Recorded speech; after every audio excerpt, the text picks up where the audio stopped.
Parce que c'est l'exploration justement, et que notre outil d'exploration c'est le dessin, c'est le fait de remplir des carnets, c'est à la fois d'exploration intime et d'exploration de ce qui nous environne. Et ces manifestations-là, les manifestations que nous avons commencé à dessiner étaient des manifestations dont nous n'étions pas habitués. Puisque nous avons commencé à dessiner les manifestations des Gilets jaunes, en fait, et nous y allions en tant qu'observateurs. Voilà, donc c'était assez naturel, en fait. Le carnet de dessin, et le dessin, c'est une manière de regarder le monde et d'essayer de le comprendre pour nous-mêmes, et ensuite de le restituer dans notre travail, en général à travers des livres.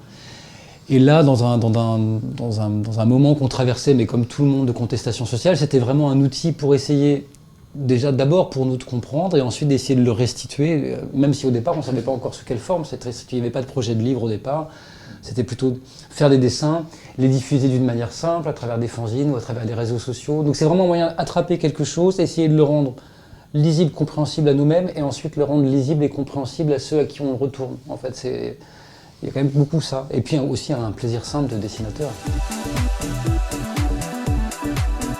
C'est certainement un moment enfin, surtout en cette période, hein, de contact, de retrouver les autres et d'agir avec les autres. Je crois que c'est ça qui est assez marquant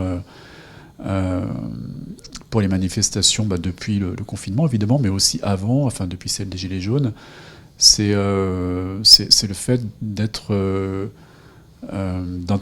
dans une manifestation de manière active et pas d'être dans un cortège qui ressemble à une procession. Tu portes un cierge, quoi, tu vois. Enfin, c'est un truc un peu plus actif et réfléchir et se retrouver autour de moyens d'action, c'est intéressant, c'est chouette. Alors, à Nantes, on l'a éprouvé souvent, ce moment où on a le sentiment que la manifestation est dans une espèce de couloir autonome et que tout autour, la vie continue exactement de la même manière. Il y a quelque chose de très très étrange. Et là, c'est comme effectivement des courants. C'est comme si on était dans une espèce de courant au milieu d'un océan. Un courant chaud au milieu d'un océan froid. Mais ça, il y a une énergie particulière quand on vit ça. C'est pas que les gens soient inadaptés à la ville ou à ce monde, c'est que ce monde est inadapté à plein de gens, en fait. Et la manifestation permet de juste déchirer ça et de retrouver peut-être une vraie manière d'être à l'intérieur de ce cortège, quoi. Une manière d'être qui ne s'embarrasse pas et de tous ses atours, en fait, de toute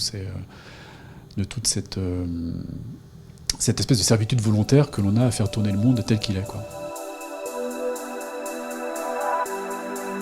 Il y a certainement la volonté de rendre hommage à des individus, sans oublier qu'ils sont composantes d'un tout.